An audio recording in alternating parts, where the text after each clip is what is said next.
Okay, I think we are live.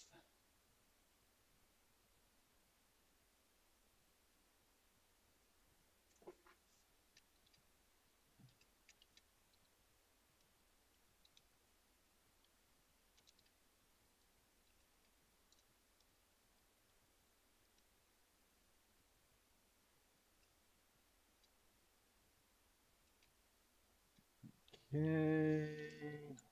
And me being a two-fingered typist,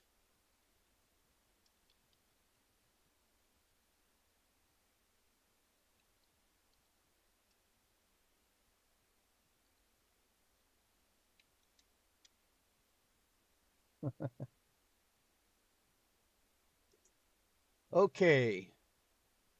So let me arrange some windows here. Yeah, I'm monitoring, the system, how the system is running. Um, too. I don't want to see that climb up like we've seen before. And of course, when I power the system on, it goes through a lot of hard drive activity.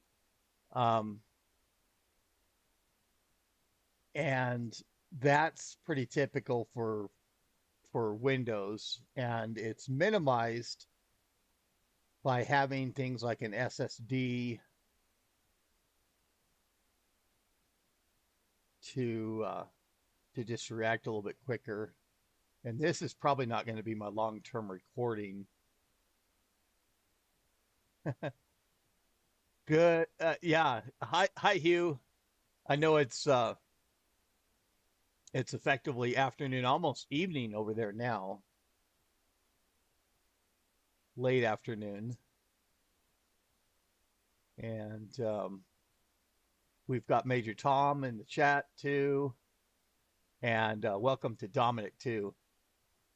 Sounds like you're pretty close on to a few other friends that I have as well, and I'm still.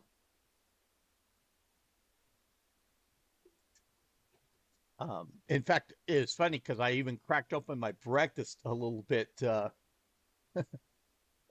this morning, a little bit different from where I normally do. And I got a couple bites. And at last minute, I was going through and trying to arrange the bench behind me of grabbing what items that I knew would be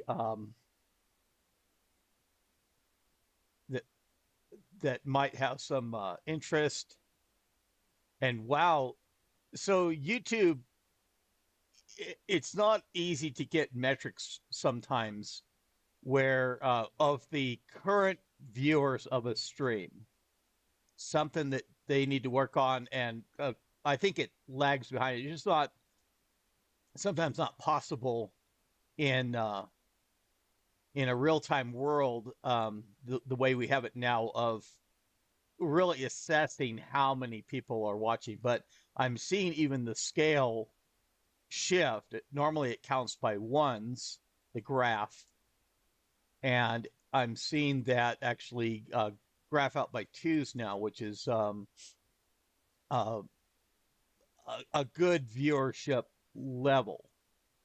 And I don't anticipate, uh, I'm not a, I'm a still a growing channel. And so, wow, okay, from Greece, Arkansas, and of course, the United States, and of course, Hugh, Scotland. Um, so, and these are for people that haven't tuned in to the streams before. This is kind of my selected spot, and it appears that I do pretty good with my scheduling for being 10 a.m. my local time and GMT -7. And I get, of course, a little bit more east in the US, European, UK, um, even further east. with that time frame. A lot of time I don't get the West Coast United States and things like that because it's a little bit early. Um, but it appears to be a pretty good time frame for me. And so my weather here in New Mexico is it's actually it's almost t-shirt weather. I was just outside kind of gathering in items again um, from my van. I did go through and organize a little bit of items I could go through and grab um, readily enough. And but it's warm enough for me. I still do have the heater, which dries out the air a little bit here going, but it's pretty good weather for being well, or you could alternately say pretty bad weather um, for all that for January. I mean, it's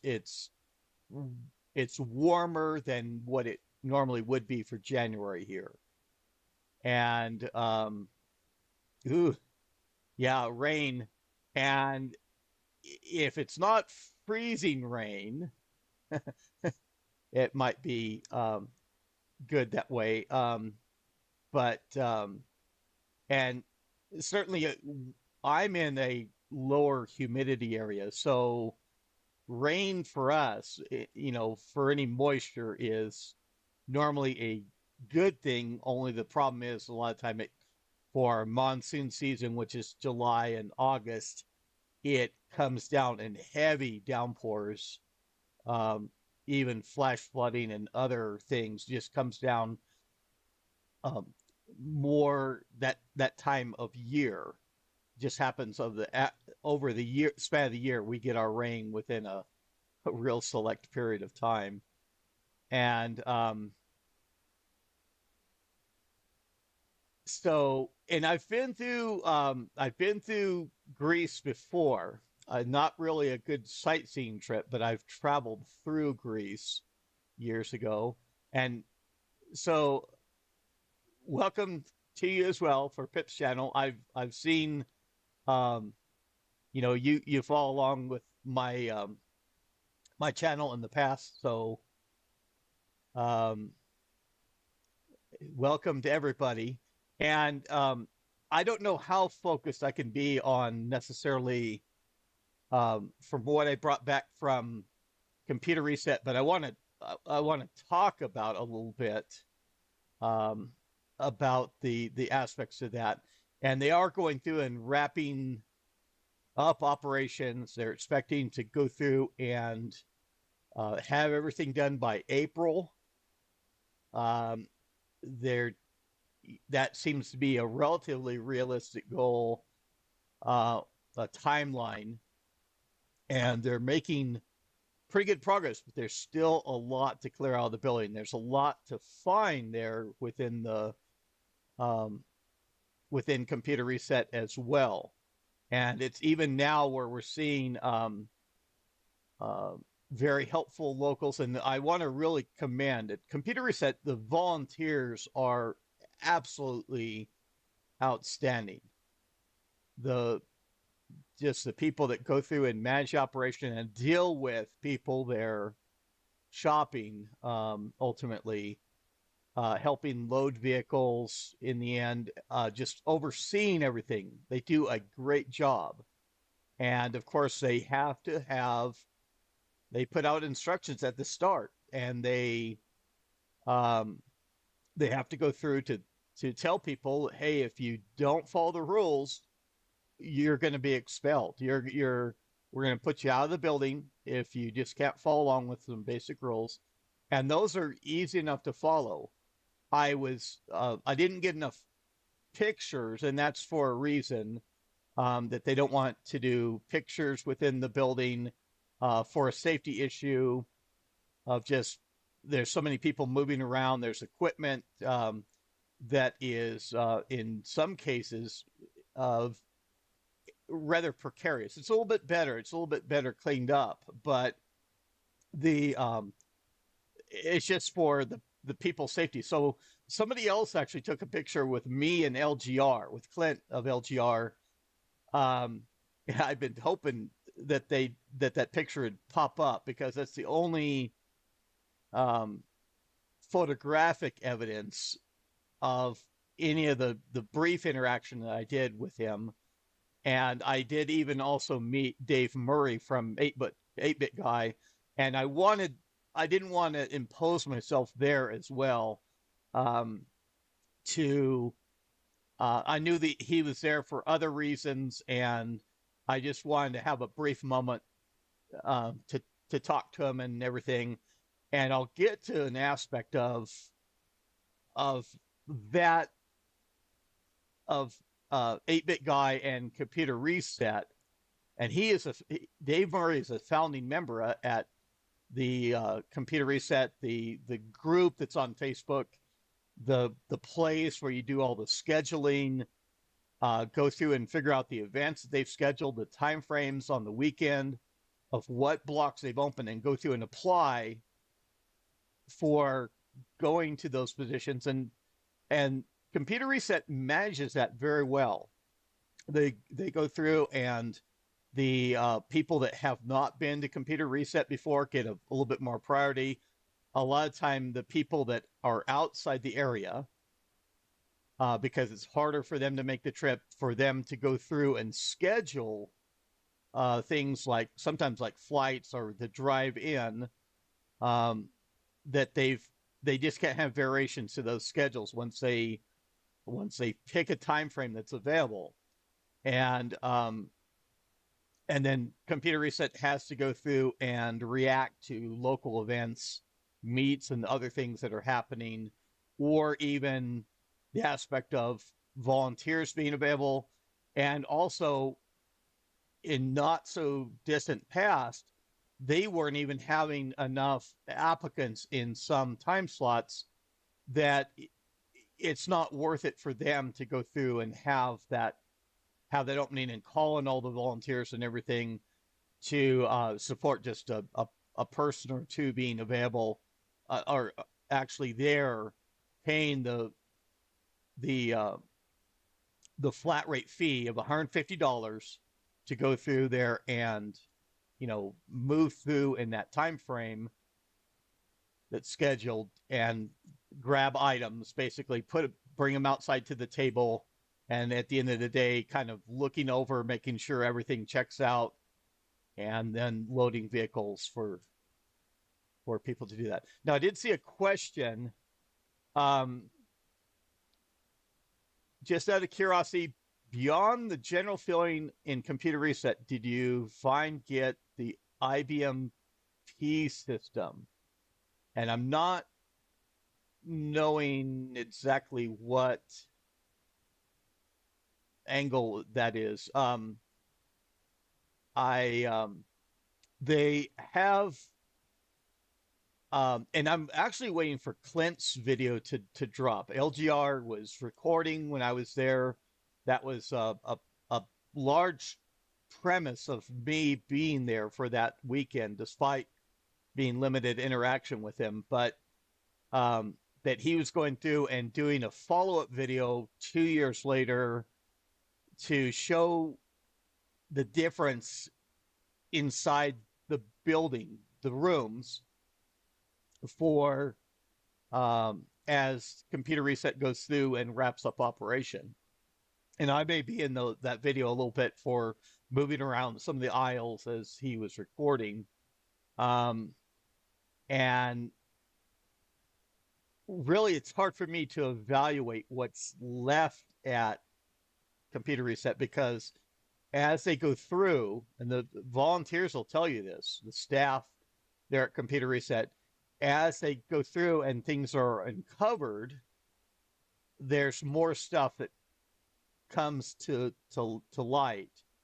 And I went through, and it was recommended I just tour the whole place quickly, and I didn't actually get upstairs, which is, as I understand, has largely been cleaned out. They've got some rooms that are actually been cleared and sealed off. And the nice thing is that they have organization to where they typically have like with like. You'll go into one room, they have a drives. That's all the tape drives, the limited amount of hard drives that they have still available, diskette drives, cabling for those. They've got a little location that was cables, um, and for the most part, things are organized that way to where you go into the room that they have laptop docks. They don't really have many laptops necessarily left. Even a particular a lot of choice to what would be, somebody's looking for a particular laptop or something like that. They've got carry bags, they've got docking stations, and each of those in the rooms that are within the building, and it's they have a warehouse and the U-Haul area out back. They've got, in some cases, um, stuff that's taped off as reserved, that they have reserved for particular organizations, um, that is not up for grabs. And then even some, I mean, the warehouse itself is amazing for all um, the gathering of items there. And in particular, like the convertible displays, I wanted to get replacement convertible screens because I, the storage that I've done for those is been in this cold environment outside.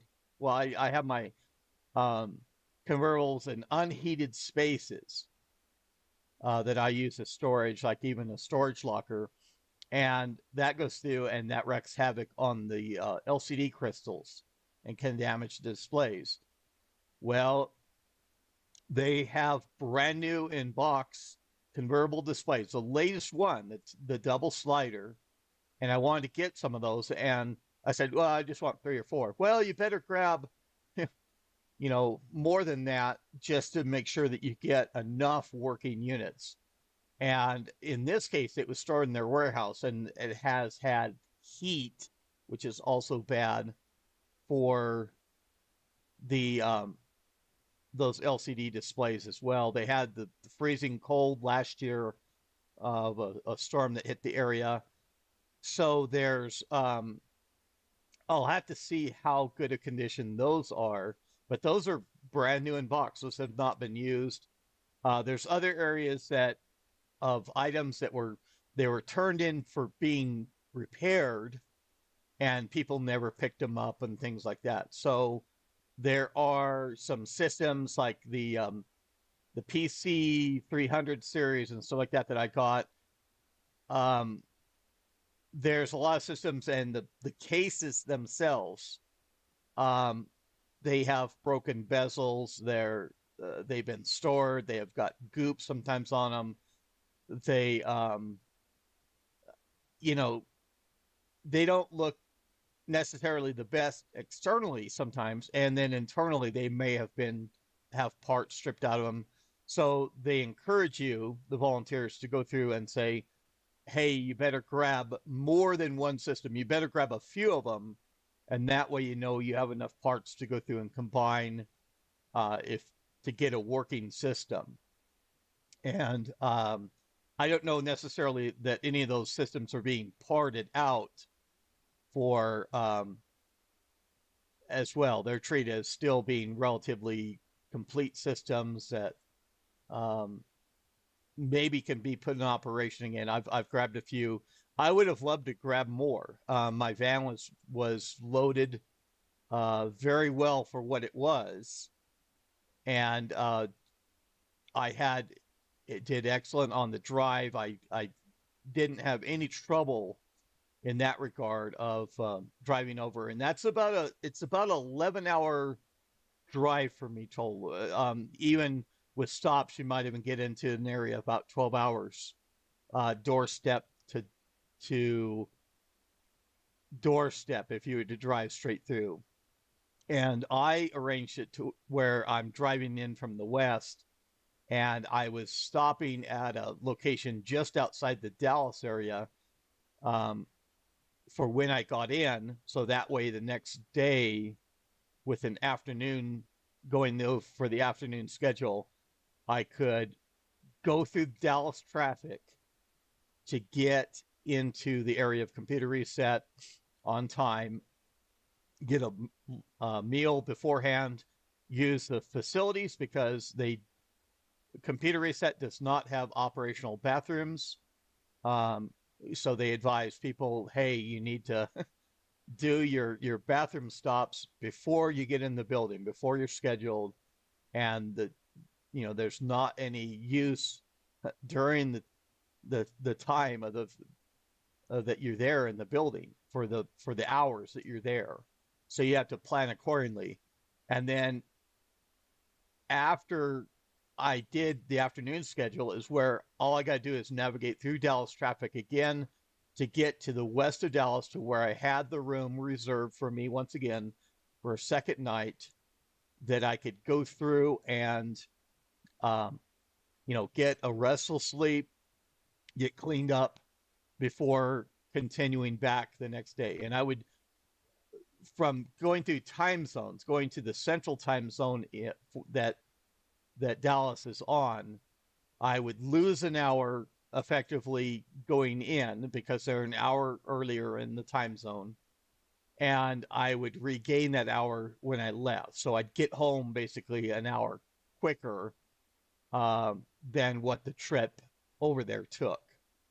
And so that logistics really works out well for me to as a stopping point before I get in Dallas. And the Dallas traffic, if you're used to the big cities, it's something you have to deal with.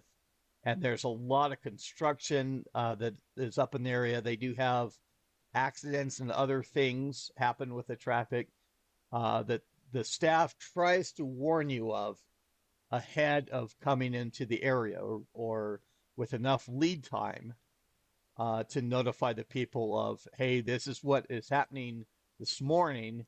So you need to adjust for that and allow extra time for traveling in or whatever the case may be. And so I plan on another trip here within a few weeks. I plan on going back before they close, just to kind of wrap up a little bit of stuff. I was pleased with what I found. I would have liked to had more, but we'll see, the second trip on how that evolves and what I can bring out of there. The so and in the regards to the questions on the chat, the P systems, and I finally clued in a little bit too with Major Tom helping out. There is a lot of binders that are there with material. This is probably a good example, and still shrink wrapped. In fact, I saw one of them have the ability to react with the top view program. And I did see sealed copies of top view as well that I didn't get because I have top view already. And I realize how the sunlight's playing in on here. I'm turning out the ring light just so I have less reflection. I have enough light here going at least. That I probably want to go through.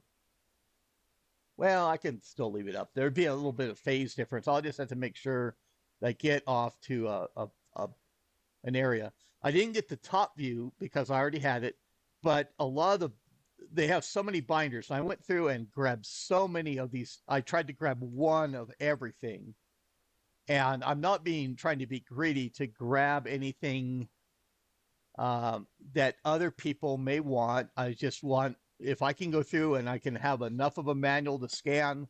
This is sealed. The diskettes are a secondary concern because a lot of the stuff has already been scanned online. It's already been archived. But scanning the manuals and other things too, sometimes it's not been done. Um, but you find these and you find things like this. This is looks like a little bit of mold that's beneath there. This may have had a little bit of moisture that got in that may affect the cloth in the binding, but it is still a binder that's in relatively good condition, um, with the cellophane over it, and telling the content. So I mean, these are the kind of things I want to look through, and I did show the professional debug facility, and it was open. It wasn't shrink wrapped, but the binder was so brand new. The integrated the adapter that was inside, um, still being in sealed packaging, the material inside even being shrink wrapped, had not been opened. That I went through and I've scanned that now. But this is kind of typical. And I have a lot of these different binders, and a lot of that will probably come out in the end. Um, Now, I say I wasn't necessarily trying to be greedy, but there's things like this. There was, in particular, if there's anything that was 3270 related, I got a couple duplicate versions there. Um, I grabbed it up because I'm viewing it as there's not much, with the 3270 adapters. There's not going to be a whole bunch of interest by people otherwise to get those. The adapters are scrapped a lot of the time. So why do people need the software and manuals? I grabbed up those. Now, these two, and I'll go through and I'll separate them. I mean, they're effectively duplicates of each other. Um, I don't know why that they're probably taped together to just in that like with like organizing, that I didn't go through and separate them yet. I mean, and there's the thought that this might still be desired, even though the Microsoft assembler, was this is just a derivative of that, and that went on to later versions, and this just covers the 8088, 8086, and the 286 CPUs. Doesn't even cover the 386 level CPUs. Um, so, but it was just something that I thought would be interesting for all that. And I'm not trying to be greedy, but I mean, these two are taped together, so I just grabbed them rather than separating them at the time from each other. And, I can go through and remove the tape. I could probably just get rid of that, and I just don't want to tear, or go through. I can leave that tape on, is fine. To have that, to be able to, and see, it's the same instance where, of course, being shrink wrapped, that pack inside is still sealed. At least we see a 3.5-inch diskette, and there doesn't appear to be a for all that, for the version of this, does not appear to be a 5.25 diskette. And this is kind of interesting too, because even the aspect of the coverage of systems, these are just previous to the PS2 line. This talks about, I was going to see if I could get the, well, I'll clip in some of that stuff later on. For the time frame that this came out, and it's on 3.5-inch diskette, probably for, and it does show included. See, software required DOS 3.20. Software included 3.5-inch diskette. And it's funny because that, I thought that it was showing that that's a high density diskette that the convertible would not be able to use. Well, I guess it doesn't have the hole on the other corner for that. Double-sided. Maybe that's still a low density diskette.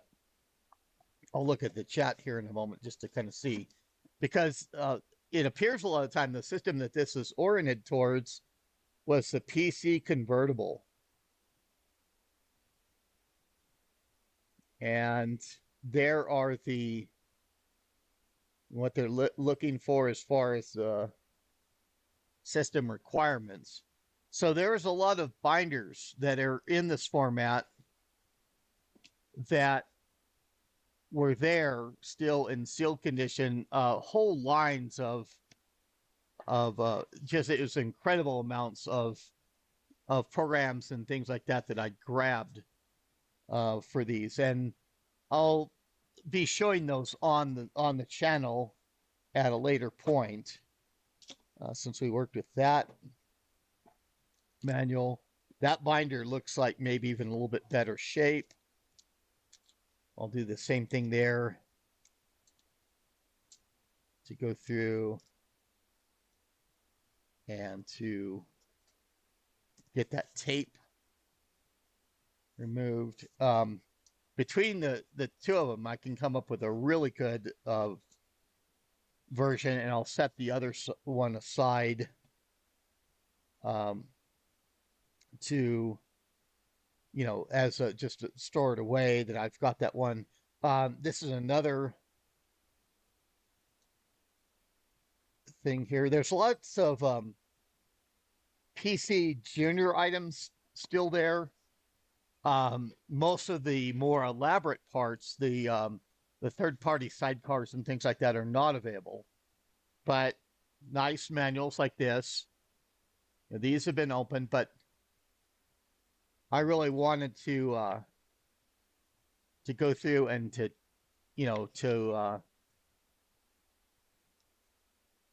have these for the illustrations and everything else. It's just you could tell it's marketed towards the home line, and I did get a few used PC Junior parts. As I say, there's not really many of the necessarily complete units anymore, but I did get the parts, and we've got yellow cats, the beep statement, the sound statement, some really neat stuff for all that. There's your print command, your turn. And they give little projects in here, almost to the point of expressing this from a kid level. And even funnily, amusingly enough, showing a kid outside rather than on the computer. There's talking about the new command. And with BASIC on the PC Junior, of course, was a cartridge that was put on the machine. There's our yellow cat again. I saw how subroutines work. This will be an interesting scan of a manual if it's not online yet. I saw even, there's the pot of gold in living color. I saw even screen coordinates. Circle statement, P-set statement, line statement for drawing graphics. Oh, there's even, they show how to do a program to do a snowflake.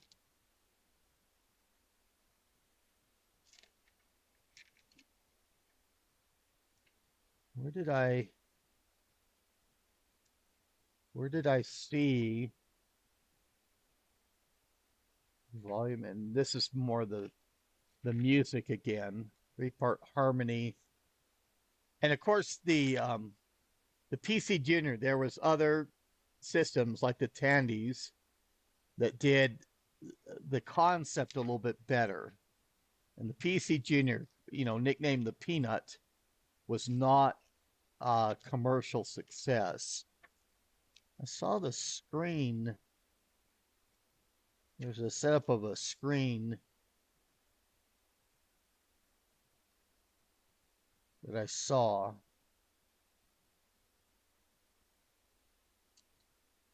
Um, they wanted to look at, but it's, all kinds of material just like this that is in relatively good condition. This is still stilled. And this is more of the, you know, just like that PC Junior booklet with the basic cartridge. This is more of the, so there's no software included. Uh, Disk Basic and Advanced Basic provide with DOS 3.20, and that just being, pulling up the ROM Basic, but a reference to the basic system on this, for all that. So that'll be interesting to see what's in this book as well.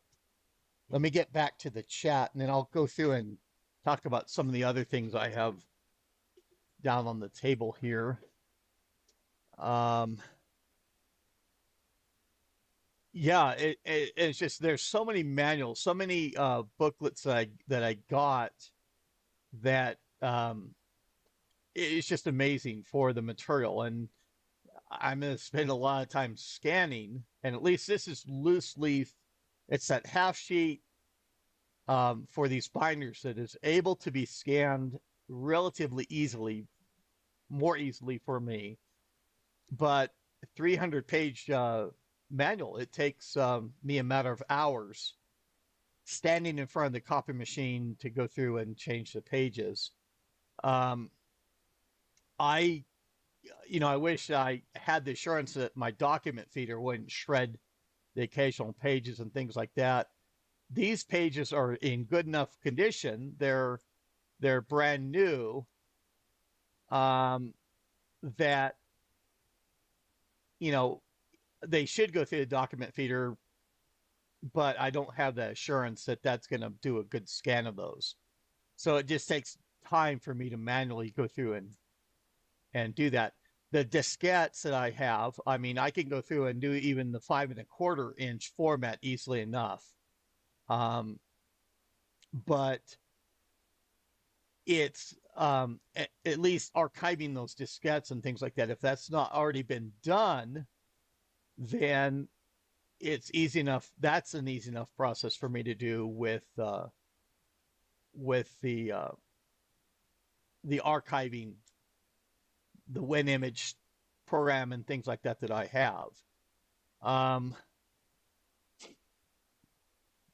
And so, Stephen, to answer a question in that regard about the eBay prices and items, that there are people that buy stuff at Computer Reset and go through and work on reselling on eBay and other exchanges, even locally in the Dallas market or whatever. As I say, one fantastic individual that I met, in fact, I got my T42 laptop and related parts from him, a second T42. I thought it was a T41, and then I reread, because I jumped at it so quick when it was out on the Facebook Marketplace. It's occasions where some of those parts may be gained from Computer Reset, and people going in and rebuilding those and selling them. But he's even offered, hey, to the people that are outside the area, give me your shopping list for what you want at Computer Reset. If it's there, I'll grab it for you. I'll box it up. Here's my shipping prices. I understand you can't. This is an offer made to people that can't get to Computer Reset, that he's willing to go through and spend a session like he did today. He's doing today. He printed his list and to go through and define the items and ship them to people that are outside the area that are not able to go there. And he's able to cover with that service the flat rate fee that would be paid to get inside, to get access inside the building, to get that time frame of picking out items, and it all works out for him. um, it's probably some pretty low margins that he is operating on, from that sense where he's not making a bunch of money at it, but he's doing that to benefit people, and also probably very welcomed by the staff at Computer Reset to actually clearing out stuff, getting the building to where it's going to be cleared out um, for the time frame that they're looking at. And that's the question, is whether, you know, I'm sure enough of the commodity items will be saved away, but I anticipate it may not be possible. There may not be any demand for some of the stuff, and that's going to get scrapped in the end. Um, but it's great from the way that initially that LGR, started his video 2 years ago and thought, and all the misconceptions of hearing, hey, they're going to bulldoze this place in 3 days. You got to get down there and look it over. Um, that at least it was offset to where there was a span of time that it was opened up. People responded to go through. The community responded to, hey, let's try and get this stuff parted out, that for when the building is closed down, resold, that at least, these parts, these items that were in the building can be put to good use, can go back out to the retro community. Um, so, and Computer Reset went to the flat rate fee before they were into and I went to, there's a salvage place that I go to that's a couple hours away, couple hours drive. I haven't been there in years, but going through and roaming the place, there's no prices on anything, and you grab out your items and put them on, you know, even a limited amount of stack, and then me calling the proprietor over and saying, hey, what's the prices you do on this? And if you don't have a good negotiation for an item, well, that has to go back on the shelf and it gets disorganized. It goes through and you're whittling down to what, a few items. It takes time. It takes time of the owner to go through and look over and evaluate, hey, what do you have? What's the price I want in this item? Um, and I'm glad that Computer Reset went to that flat rate fee. $150 gets you in the door for a that time frame of a few hours to go through. And at the end of it, I mean, they're going through. You're still roaming through the place, and they're saying time. Shopping session is over. Bring everything out to the table. Let's go through and look through and make sure that you don't have anything that you weren't supposed to do, that you didn't follow the rules, and you grabbed an item that was beyond the reserve tape. And the volunteers, they are very conscientious to look at that. And even the comment of the picture I had for the video was, hey, you're not supposed to have that item. That was reserved for somebody else. And not me responding to say, hey, this was approved by management. This was approved by the people that are there, that I would get this item, and with the intent that they know that I'm going to go through and try and get it in a museum setting, get it set up, and operational again. So I'm glad it's a flat rate fee, but there are people undoubtedly they're going through their their gain items and they're reselling on eBay, and they're probably coming out pretty good for some of the items that they know the worth of, the value. Now, what comment that I made on the computer reset group, and I even took a picture of these as I left. I laid these out on the bed at the motel to take a picture, and this is two different. It's the same part. There's two of them,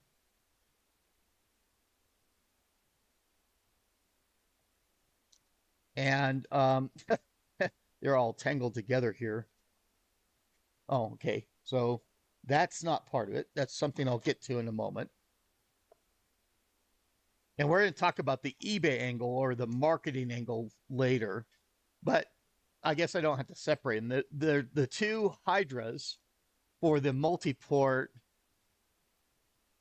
adapters, that I have so much of. And uh, these are in microchannel form. They're in PCI form. That's the connector, these breakout boxes that are, to me, as I have these two, I said, this is the entrance fee for me right here. This is, it'd take me $75 a piece to get these on eBay, and especially to go through for two of them together. By the time I get it all shipped and everything else to me, this is effectively the entrance fee. This is $150 USD for me. So I gained these. I picked these within, the minutes, one of the minutes I was in there. I was able to find these just out and latch onto them, that I knew right away that I'd recovered that flat rate entrance fee of $150 USD. Um, there's other items that would be to cover the cost of my drive, everything else. That as far as I'm concerned, I got a very good value for the cost of the trip and that entrance fee. Now, and I didn't go through and necessarily reveal a whole bunch, but when I saw these, I latched onto every one of them that I could see. And I mean, even for that, it's still, these are in good condition. These are the cables that are between the host system and that IBM expansion unit. And in fact, I need to find the adapters and the cases. I had a couple expansion units, and the bad thing was is they were in my basement, and they were just happened to be right under where I had a bathroom upstairs, and I just had a slow leak that went down and dropped on those items, and it corroded everything. At least these are replaceable, but I need to find the adapters and the expansion units to go through and rebuild what I had, and to get one of those ultimately in operation. And that was based, on the PC had limited expansion capabilities, and that expansion unit was designed to have a separate unit that you took that 8-bit bus and put it off to another enclosure so you could have more adapters. And I haven't even counted these things. So let's go through, that's 1, 2,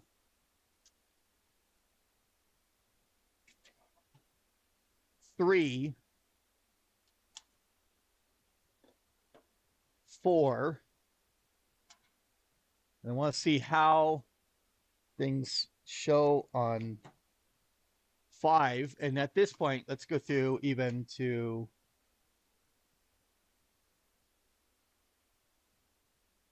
I'm going to turn off that 6, 7,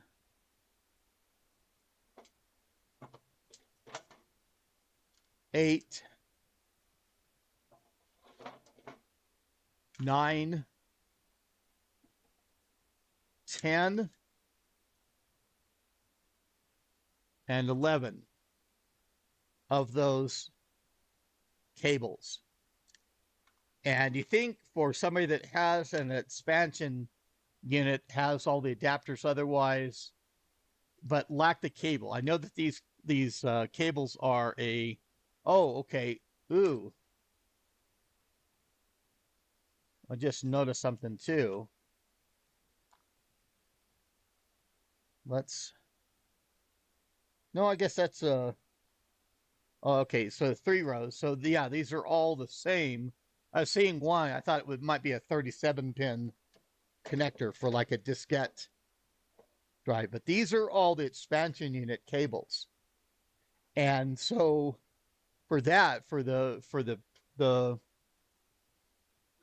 the price, of the cost of the trip and everything else, I mean that will I could go through and I could market um,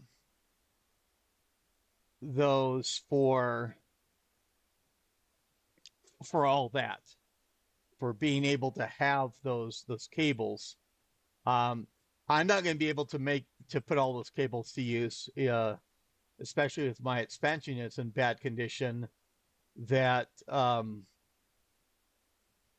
so that'll give me some return for the cost and allow me to those cables that people are looking for those cables.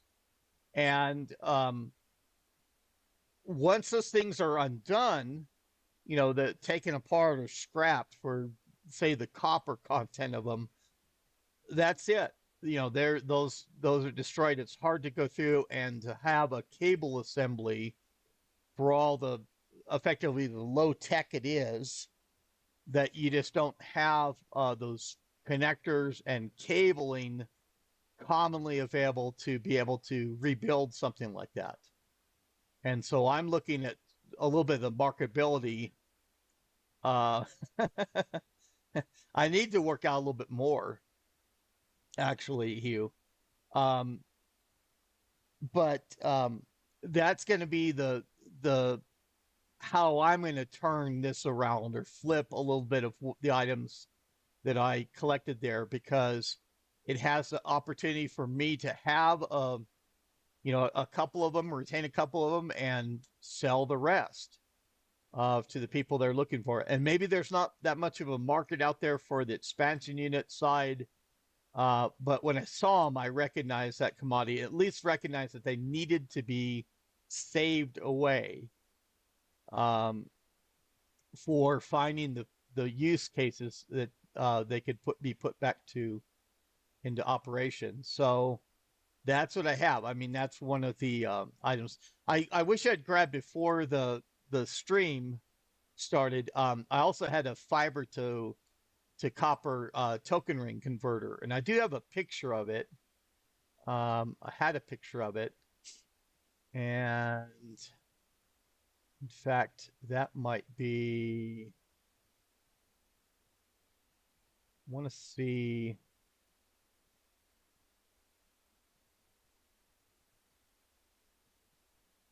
Well, let's look in. Let me see if I could readily find it. Because I wanted to.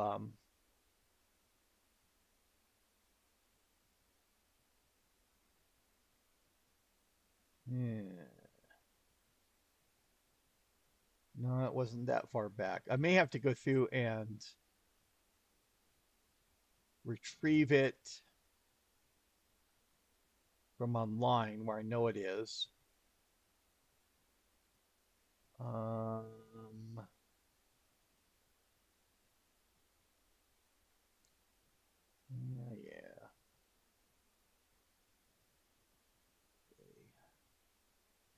Go through. Come on. And certainly on the computer reset um, warehouse liquidation group, there is all kinds of other people with very similar stories that they go in. They show that the loads, of the mechanism that they're using to bring in, even rent U-Hauls. I saw one guy flew in. He's renting the pods storage in. It's a company that they drop off this cargo container of a certain size, and you load it up, and then they pick it up and they ship it to whatever location. And he went through and he got a U-Haul and then had the pod, and I think it's even at the hotel parking lot, had him drop this cargo container, and then he transfers the stuff from the U-Haul to that pod unit and then flies out, and with it, to get the stuff back to where he lived. And it's just the cost of that must be just absolutely horrendous for all that. Um, that and even for the pictures, it's funny. It's me scrolling through right now, to look at those. That there's the image I was looking for. Let's save that.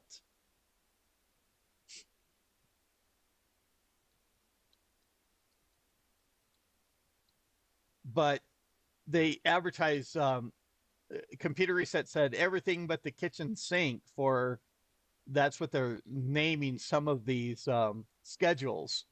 They have furniture within the building that they're looking to go through and have people take out. They're assembly locals in that regard, but everything inside the building is ultimately up for grabs. And it, okay,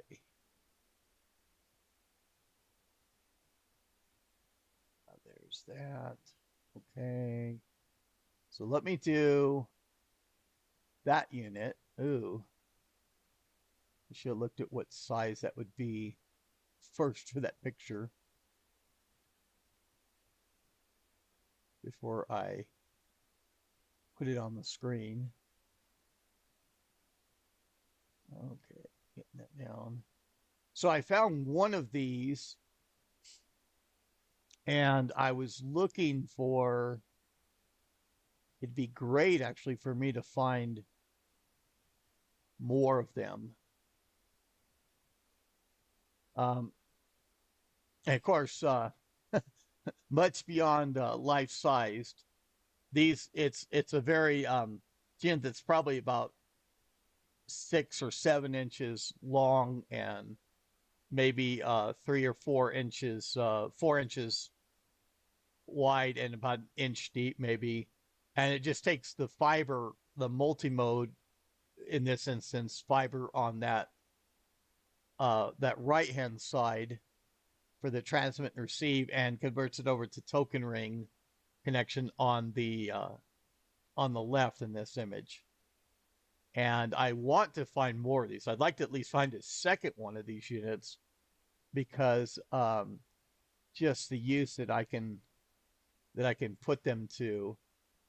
And so in the channel development angle, um, I'm going to go through and I'll start doing I want to do a page of items I'm searching for as well, and just to have where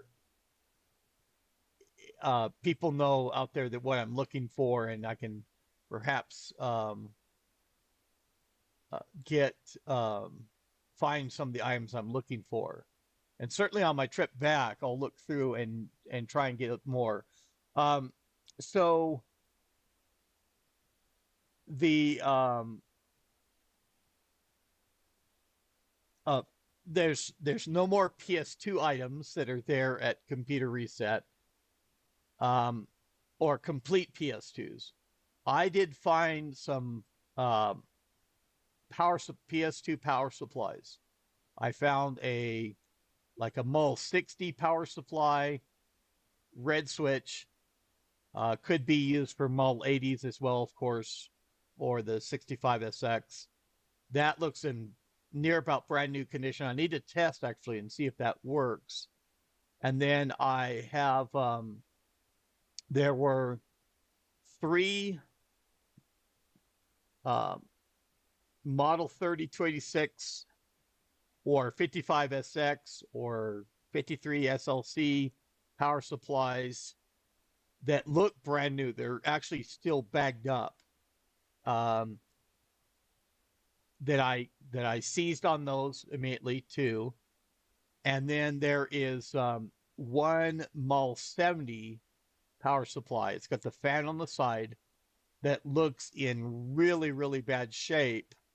Otherwise, it's kind of dirty. It definitely has been used. There is foam that was uh, lining for the case seal.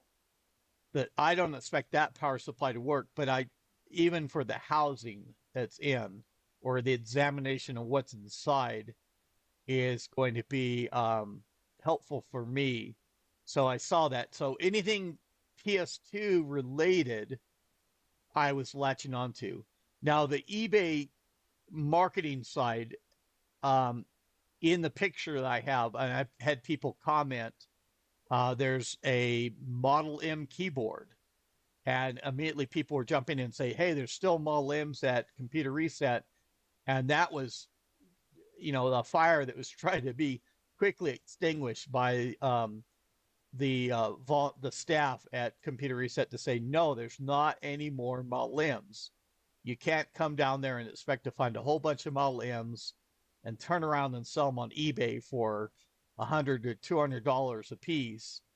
Um, the Model M that I retained, it was kind of even funny because it was just a group of people discussing a couple keyboards, and they saw the end. It's for a terminal.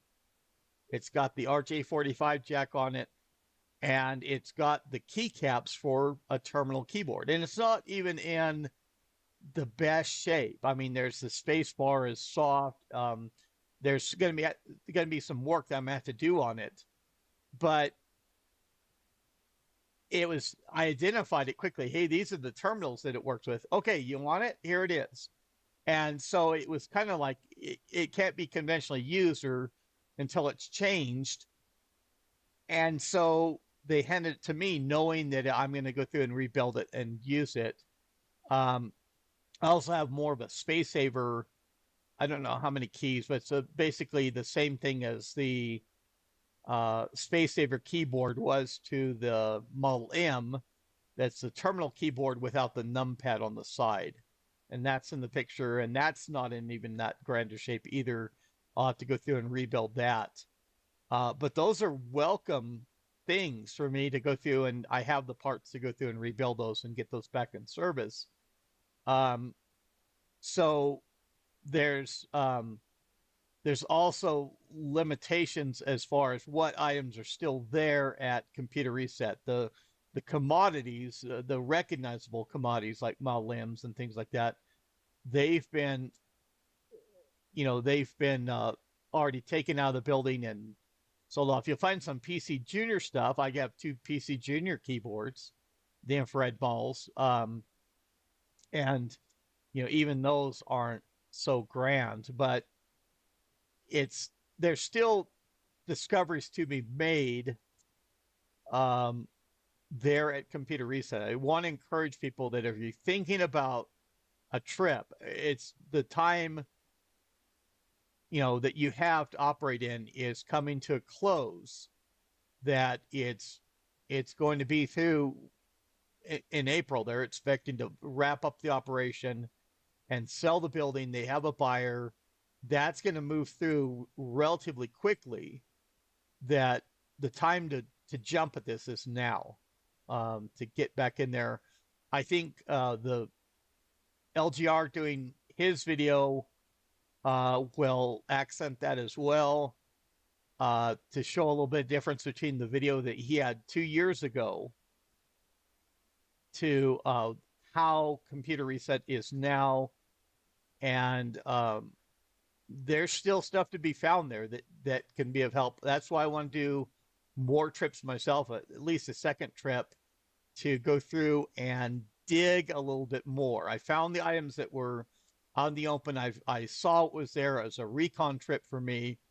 I want to go back to delve into some more areas that I saw before, um, for items, and in particular, some of the items I'm looking for to find those.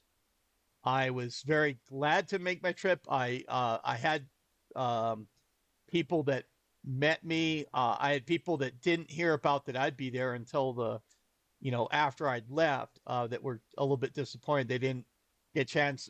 The comment was made that mask wearing a mask inside is enforced.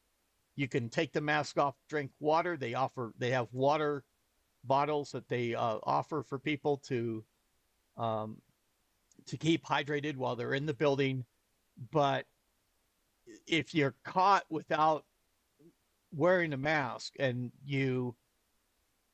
and you're not in the case where you're drinking water, you popped off the mask for whatever reason, that's it. You get expelled from the building. And as they say, they'll throw you out the front door, and they'll put you in traffic out in front of the building as a joke, for how serious they regard that. And just that's for the safety of everyone. It's just a minor rule that has to be followed, to be in the building with all the other people that are there.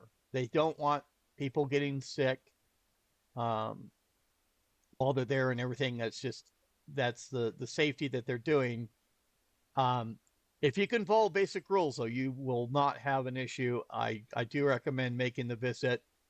And so there's more questions. The next questions from Stephen Douglas, or Stephen Douglas. Are there still 286, 386 clone desktops, especially compact? And I met a friend actually there, that he was looking for in particular, a compact Desk Pro system, a 386 level. And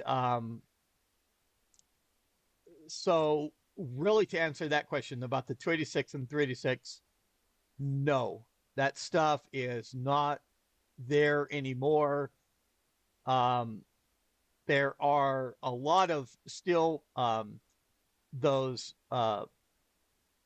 there's IBM and other systems that you're talking probably Pentium 2 level, that are there, that are in bulk. I mean, just stacks and stacks of items. And the LGR video may show that a little bit more. And I actually went through to grab a few of those, because I want just a basic Windows 95, Windows 98 level that has PCI slots, for me to work with, and to go through and build up those. There's a lot of those systems still. I even foresee that they're going to come to April, and they have so many of those systems that the remainder is going to just be scrapped. And of course, Marcus comments that, and he must be or he's done. He says one of my trips, so he's made multiple trips, saying, found me a Model M on one of my trips. And the staff at Computer Reset, Raymond being one, the word that they're putting out now is that the Model M's are just not. It's not a thing anymore. It's not an available item, when they do find them, or it's the terminal keyboards. It's that was probably an earlier trip. Moving forward until April, the staff is ultimately pointing out that, hey, if you go there in search of a Model M, you're not going to get one. You're not going to be able to find one.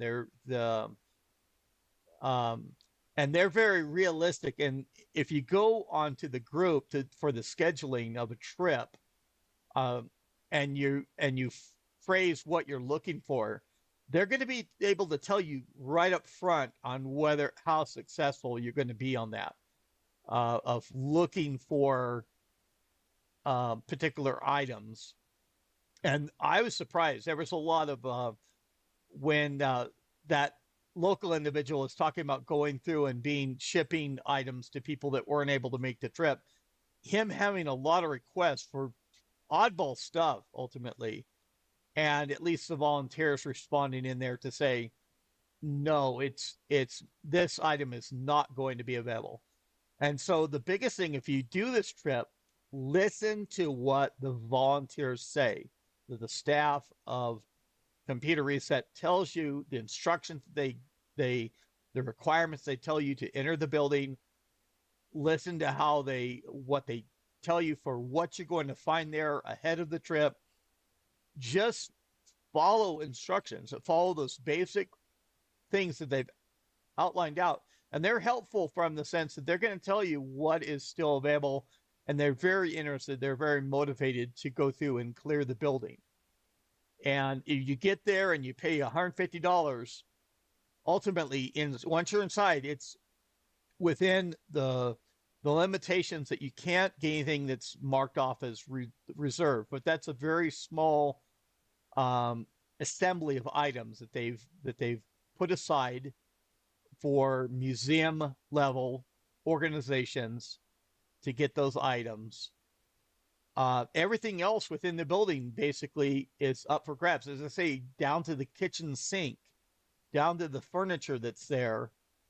Any item that you find in there is relatively up for grabs. As much as you can carry. They have tables out back. You go through, you gather. As I was going through, you go through, you grab a handful of items, much as you can carry. You carry it out to the table and you set it up. And I wish I'd even taken pictures out. They probably would have allowed me to take pictures out back, in particular after the event was over, to show the stacks on the table. I took my picture when I arrived home and was unpacking the van. I just parked the van and brought out near about every item that I got on the trip. That's in the thumbnail of the video. You can see how many items that are laid out. There are those binders, just row upon row of binders. That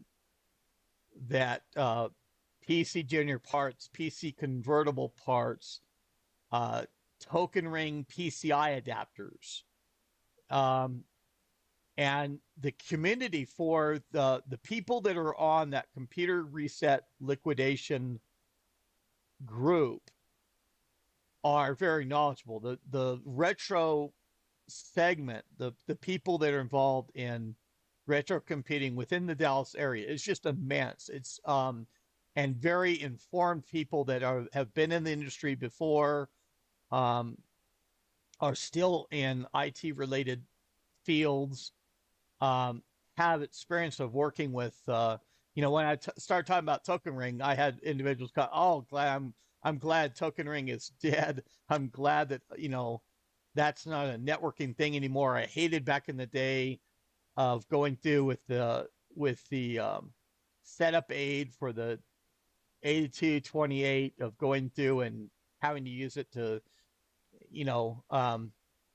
and even had the comment of someone that says, "Hey, I remember those reset aids for the 8228. My dad went, he brought a whole bunch of them home to get the 9-volt batteries out of them. It's funny. And then what I anticipated is that just the shells were thrown away after they got the 9-volt batteries. It was for just getting 9-volt batteries real cheap or whatever. But I was happy to find one of those reset aids when I was there at Computer Reset. And, it's funny because there are hidden items like that.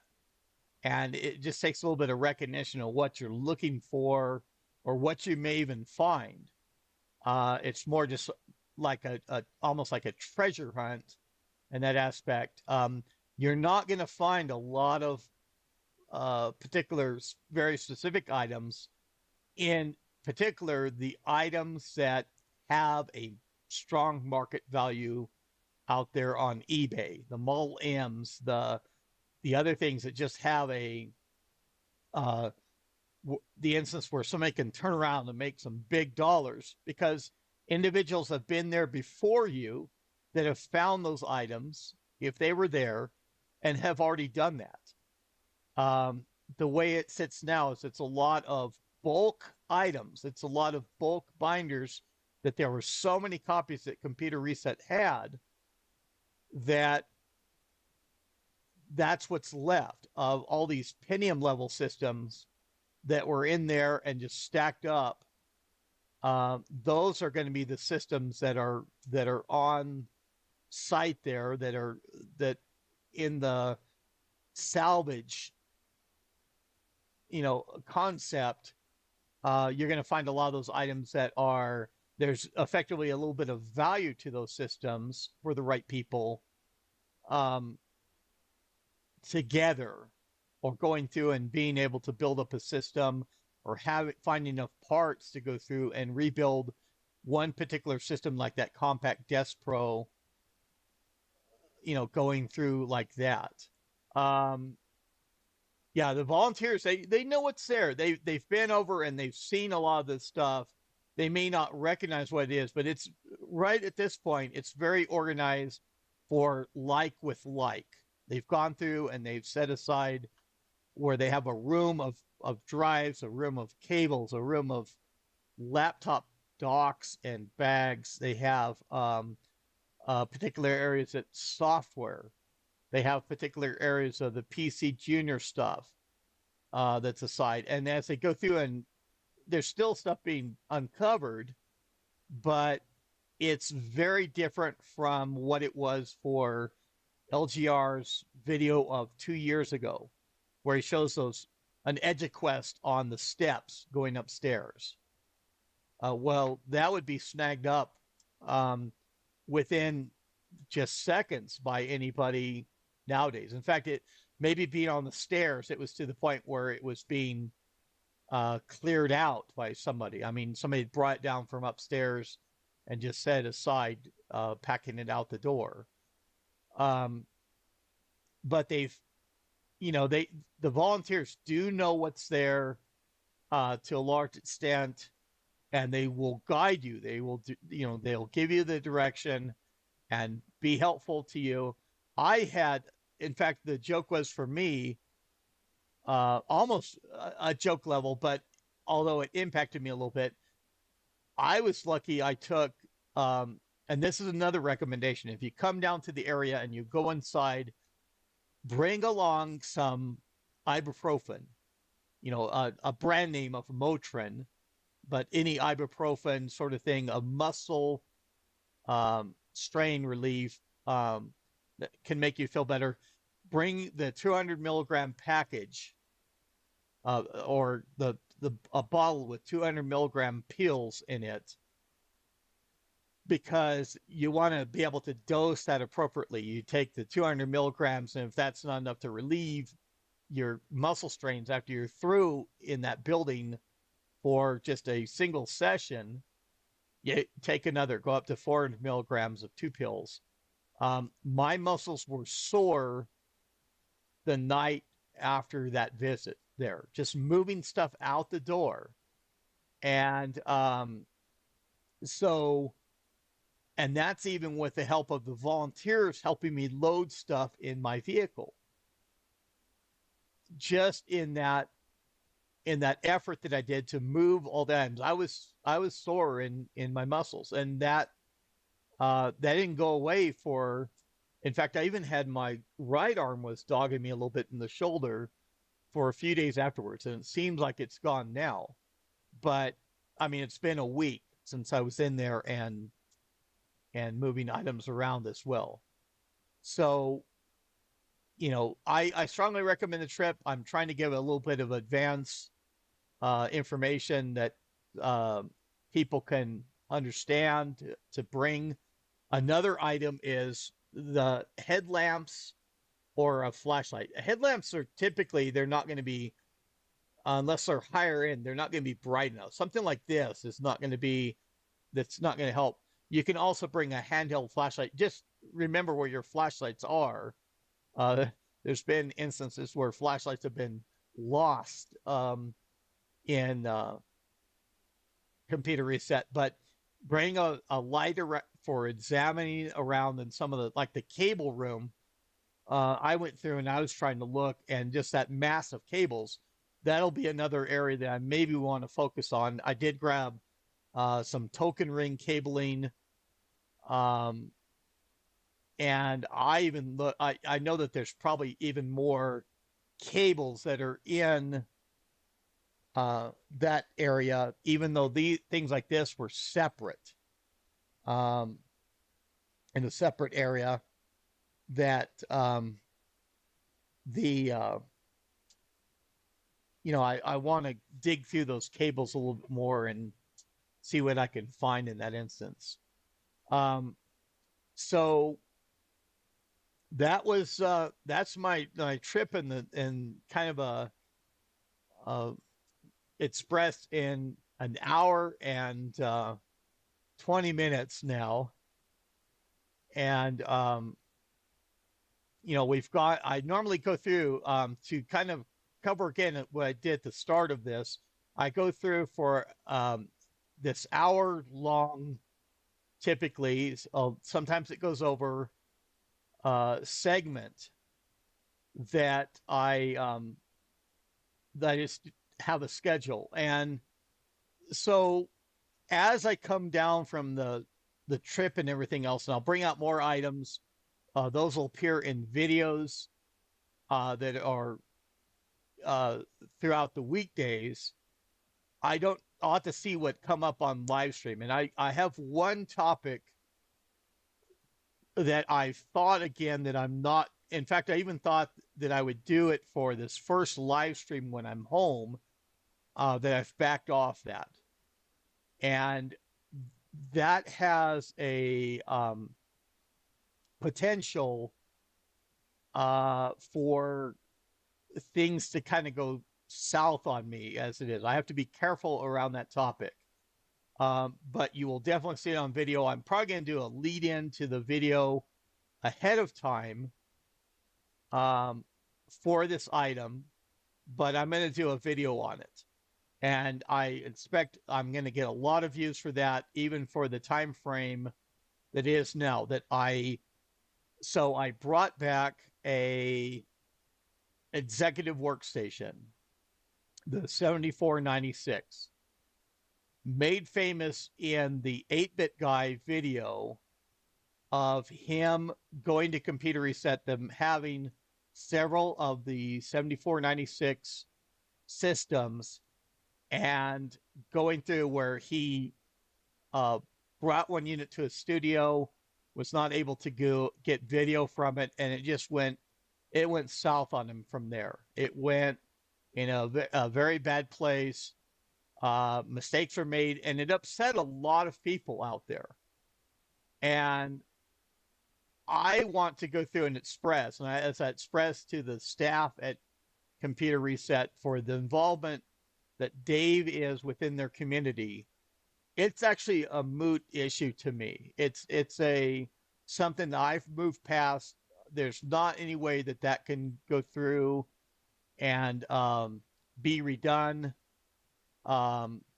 There's a lot of issues that people had with Dave Murray otherwise that were outside the discussion of that unit. It just, that took them over the top. And I can understand, and what I'm doing from my video standpoint, I knew kind of what happened right off the bat with the no video. And that is going to be the focus of me bringing out the executive workstation that I got from them. And I got a unit that still looks like it was boxed up. I haven't even pulled it out. I've still got it in the box off to the side, that I'll pull it out and I'll look at the condition of it. That I'm only going to focus on getting the unit to boot up, to work. I'm not going to cover any of that past history. I have no involvement in any of that. I think what it was is Dave just encountered to where on that video issue that is something that happens these days. It's a Mul 30 inside, basically. Mul 30 planer looks to be a prototype of the Mul 25. Doesn't have a hard drive from everything I've seen. It just was diskette based. In fact, even the instance of IBM calling that the executive workstation is kind of humorous as it is. I think it was something that it was done at IBM, and it didn't really, the concept maybe was turned into the Mul 25, but it didn't go anywhere. Maybe just like a proof of concept. And IBM had these units, and somehow Computer Reset gained the several Muls that were, and they got some really neat items, and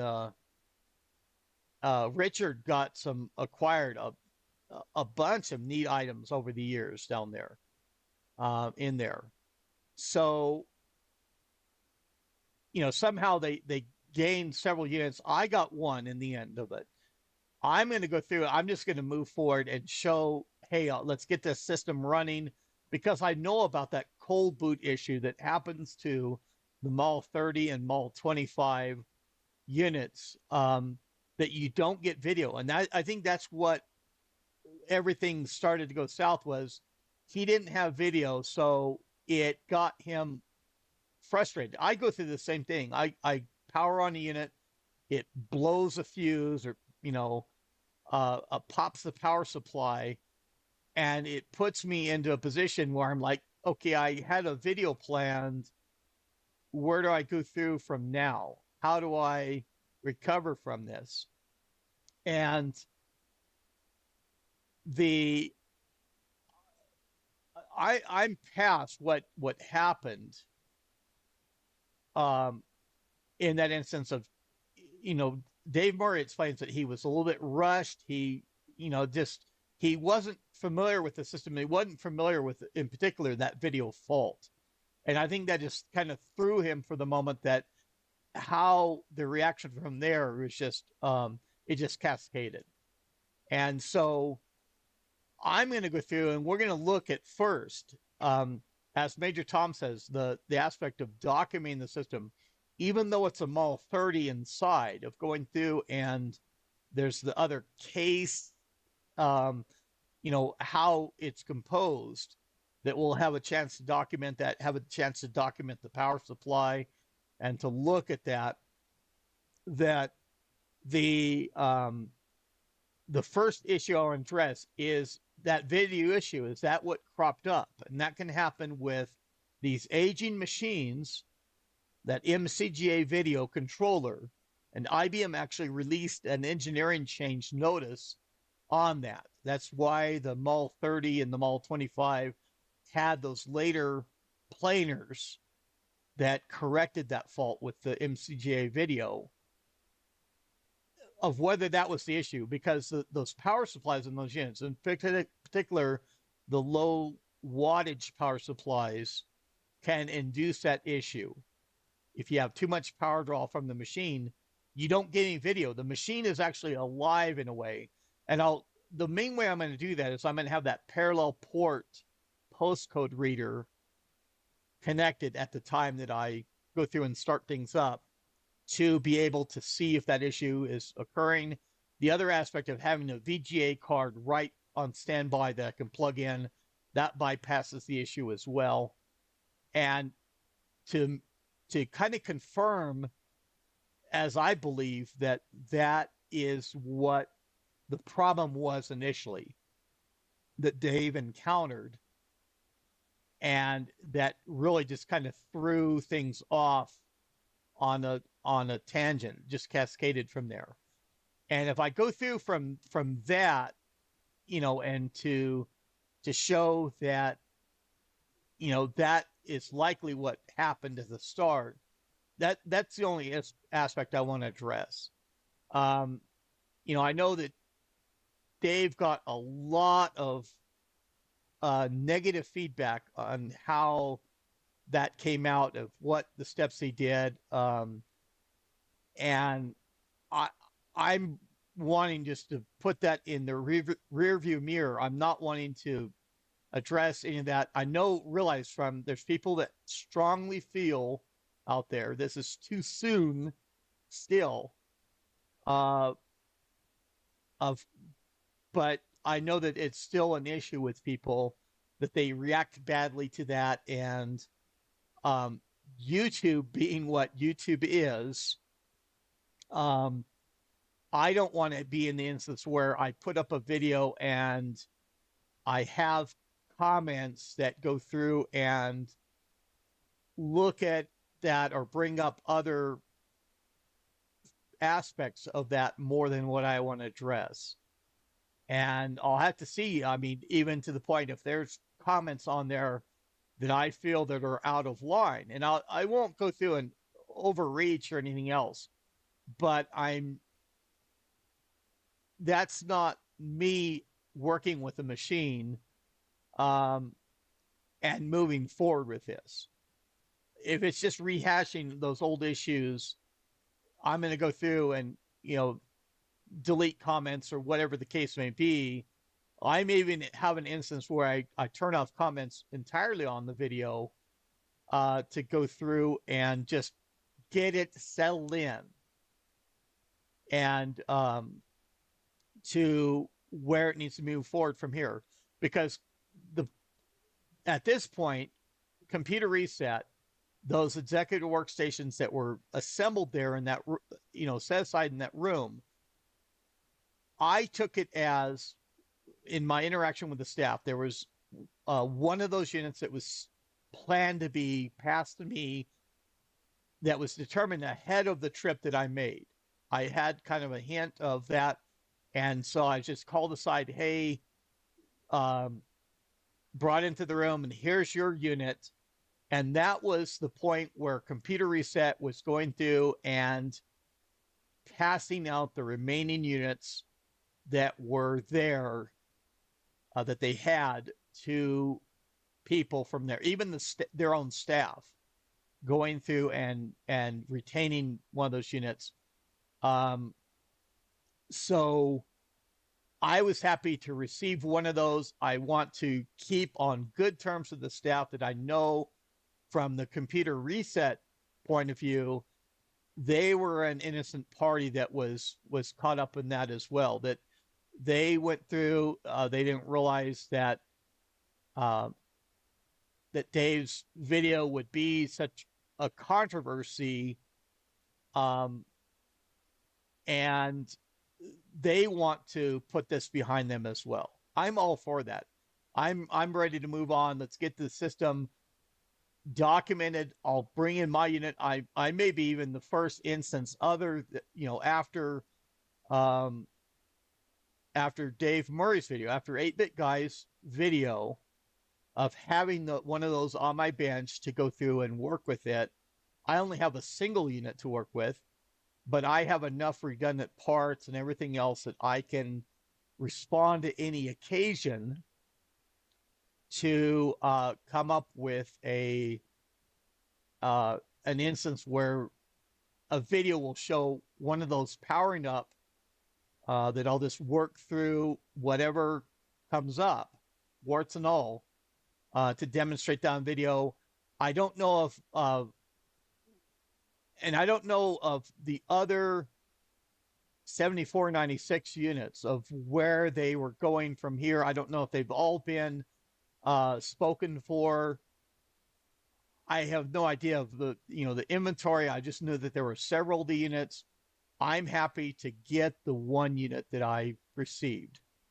I'm going to cover that for my channel for everything that can be done, of what Dave Murray intended to do in his video.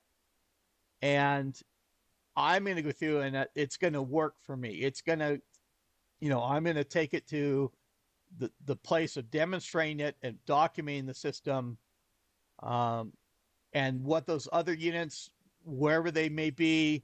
I know that it's not necessarily where those are other,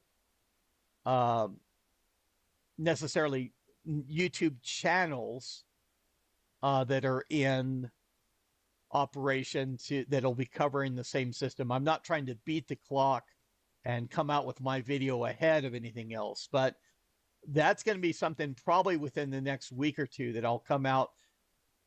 Again, I'm not going to do a live stream. Um, I know that that would generate a lot of views and have a lot of interaction like this video has been, this live stream.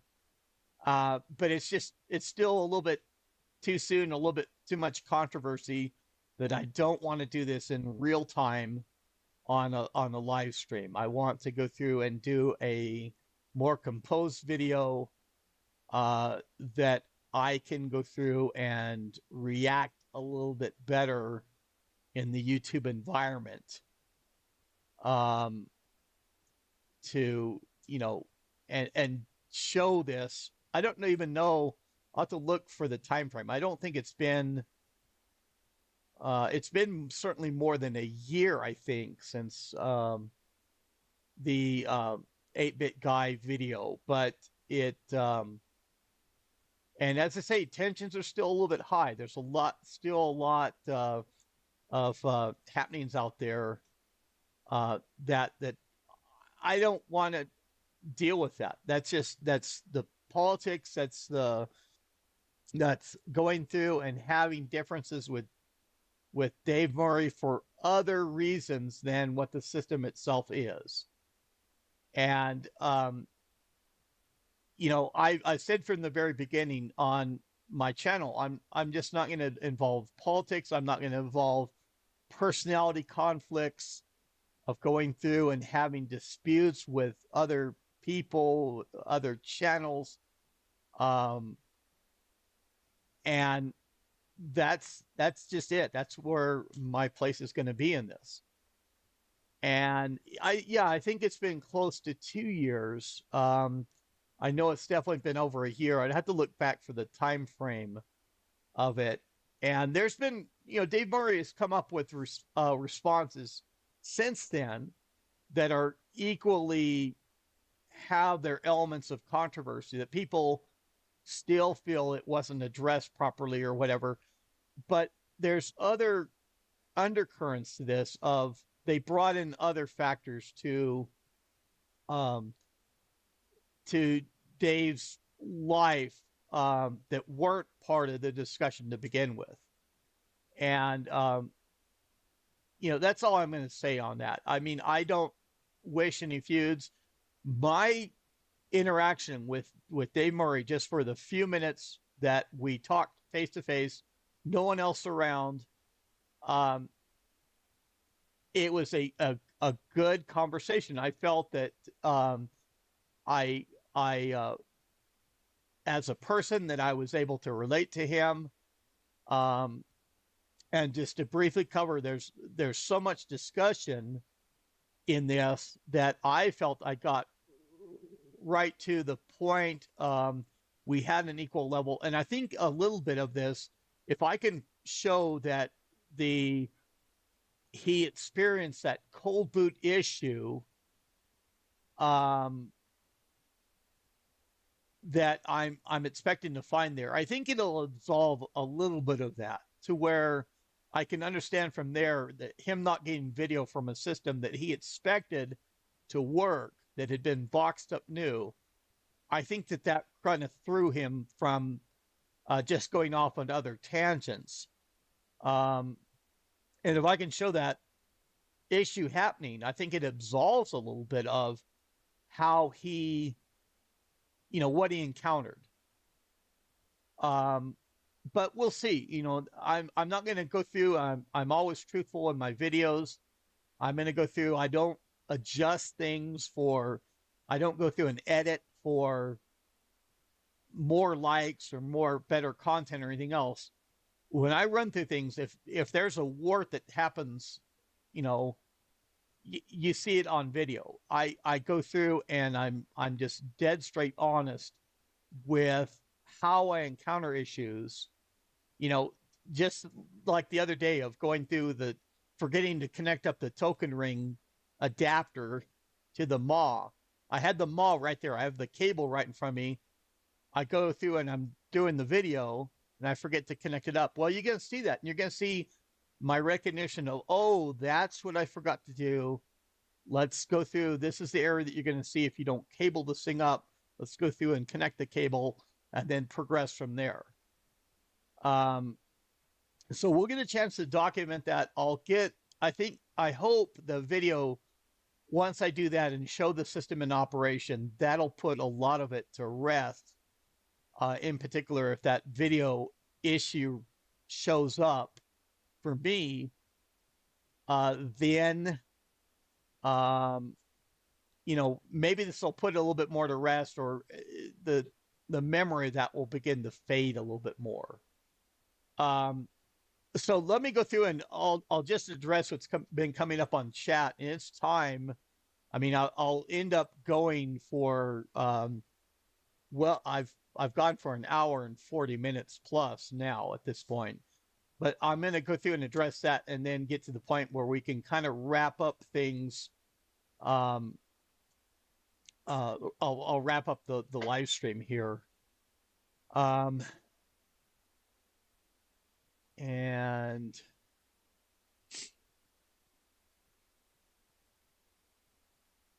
yeah, and definitely, you know, for 8-bit guy, I mean, Dave goes through and he does have a lot of he's a very big channel. He does have his viewers. He has the content that he's very familiar with in the 8-bit side, that he does extremely well at. He's very knowledgeable. Even the videos I've seen of him going through and doing of releasing his program and all the aspects of that, he's a great guy that I think he's at home in those machines. A PS2, just like Clint from LGR, he's not those a PS2, microchannel PS2 in particular. It's just not a gaming system. It's this. They didn't have sound cards a lot of the time. They were a business machine, and so it's those are a little bit of a mystery to like Clint from LGR, and he has an uncomfortable relation to something like that machine. He's gone through. He's done videos on microchannel systems of how he's gone through. And I wish ultimately for the trip that I did, I wish I'd taken another, I'd done a 3D print of the bracket for his sound card. I know the source that he'd got the sound card sent to him with the printed bracket, and it received a little bit of commentary behind of how it was the bracket that was 3D printed was a little bit rough. And I should have taken him another bracket to say, hey, you can put this on your sound card to have on video. But, it's, I address the systems I cover. I mean, I recognize that there's the bigger channels of LGR and 8-bit guy.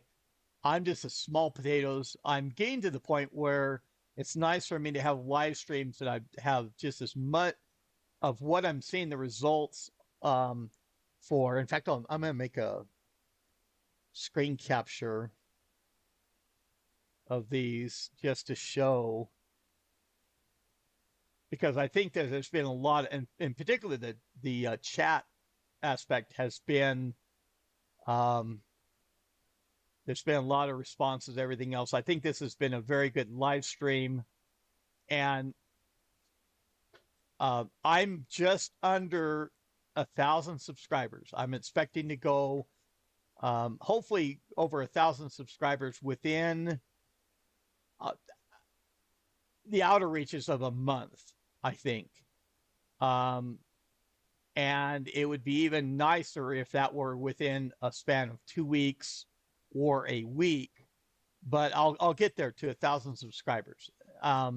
And that's just a little bit of a threshold of numbers that it's real critical for a YouTube channel to reach that aspect. And I think there's visibility that happens once you hit 1,000 subscribers. YouTube goes through and recommends those videos a little bit more, and it really jumps from there. Once you have the video visibility, it goes up. I think some of the interactions I have planned in the future of with other channels that are bigger will have a good effect. Um, and in particular, some of the videos like the executive workstation, I think will be a very good content generator for me. Um, that I'll get subscribers from that as well. And so, as I say, I'm going to look over the chat just to make sure. And this is all available in replay, of course. I think that people enjoy going through the replay and seeing the things that come up in the comments that people have made in the chat. I'm glad to see some viewers here. Um, and yeah, the Sound Blaster 16 and that nice find of that reply soundboard with the wavetable. My goodness, that was you hit the mother load as far as the reply based systems that were really nice. And I'm glad to see I'm trying to address a lot of the even the Twitter aspects and being on so many more platforms than just confined to YouTube and other areas. But great to see some people in the on chat. I think it was a very good um, a very good showing for the live stream here. The yeah, the sound cards and certainly I can probably address those in the future, even for the aspect too of my involvement with in particular with PS2s and other aspects. I'm not a gamer guy. I'm not um I go through and there's other avenues I do on gaming, the person shooters. You know, my son really enjoys doing all that stuff of going through and networking in with his friends and going through that in a modern context. I'm not but I'm just not a gamer. I'm not, that's not a big thing to me. I touch on that aspect, but it's just not a big thing to me. I've not gone through a lot of the sound cards. I do have a lot of the microchannel sound cards that I'll need to go through and do a video on those. And I know that there's quite a bit of interest in those. Um, but there is a lot of stuff that's planned um, that won't necessarily be on the channel, that behind the scenes interaction. I'm planning to do to sending the token ring adapters, an assortment of adapters to Ken Sheriff. And I need to pronounce his last name. It's all I's in there. It's not E's or A's or anything else like that. But I'm going to send him some of the token ring adapters to begin with for him to go through and examine the chips and look at those die images and things like that. That's going to be a big thing that's going to in the community too, to examine some of the details to those adapters, the disassembly of the chips. Um, just keep track of my community post as I go through and try and do some things outside. I'll go through, I think for this, in fact, let me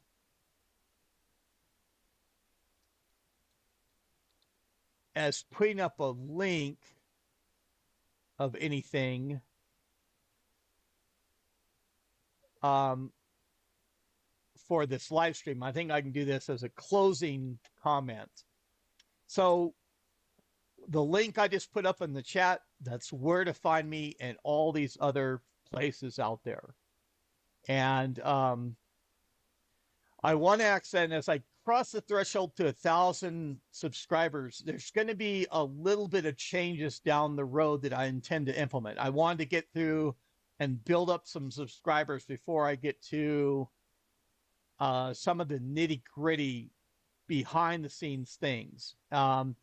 There's going to be an aspect that I'm going to try and spin off some content of my channel to being Patreons, being people that go through and chip in a little bit of the effort um, that I have that I spend on this, and certainly um, individuals like you have Lewis Olin, the original compilation of document keeper of posting that information online, and then Major Tom present in the chat. Us going through and doing certain aspects for the hobby, as it were, for the interest that we have of going through and putting effort into that we don't necessarily have we don't necessarily expect compensation, but let me tell you, every little bit helps for the aspects that I deal with. Um, and I'm going to go through and it's going to be a little bit of a well, have an area to where it's just going to be content for Patreons for going through. I'm going to separate the channel a little bit into tier levels, and there's going to be some side content, some side interaction with me, other aspects that's going to be split off from the main channel. And I have to look and decide how I'm going to do all that. I'm just trying to, long story short, I'm trying to say, if you're willing to become a Patreon, especially at this point, to chip in a few dollars towards the operation, the channel, and the content, as I go through and have that at the very bottom of all the videos I do, you know, to help support the channel and content through becoming a patron, that is very much appreciated. And I'll even get to the point like Adrian Black does for Adrian's Digital Basement, his two channels, of going through and recognizing patrons more, listing that. And that's a thing with that'll also with size as I get as I get more subscribers and get more views out there, of going through and recognizing people that are helping me to do what I do here. And so it looks like, and this is just amazing for me, that the live stream here is just going to wrap up just shy of 2 hours long.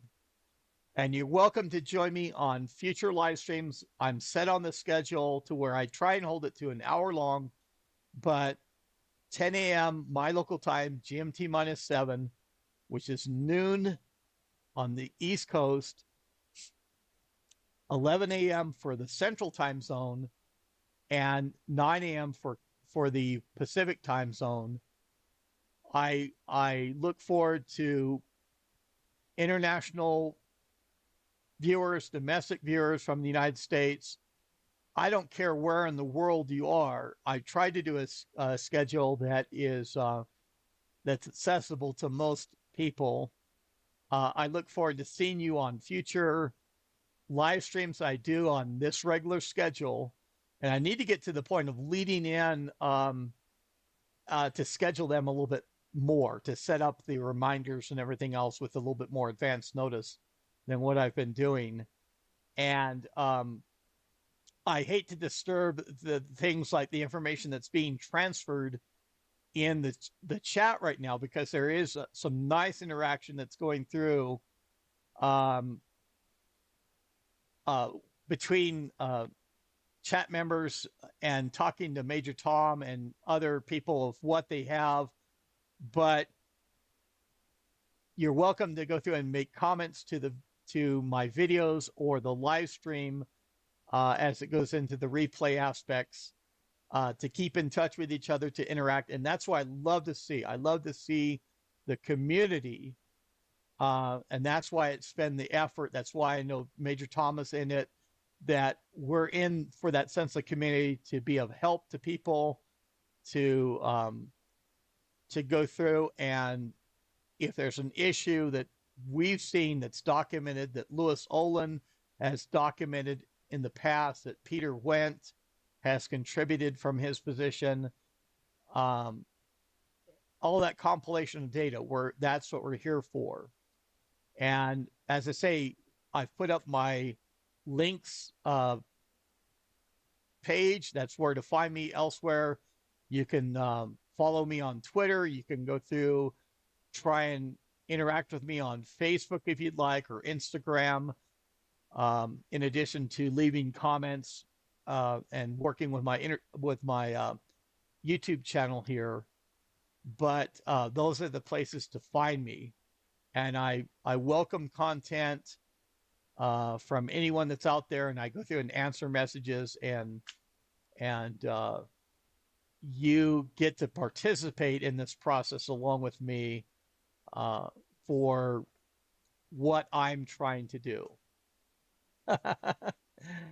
But I'm going to close down. And this has been a 2-hour stream to just say that thank you for everybody for tuning in. And I look forward to seeing you in future live streams as well. But this is IBM Museum. That's all I have for now. Thank you.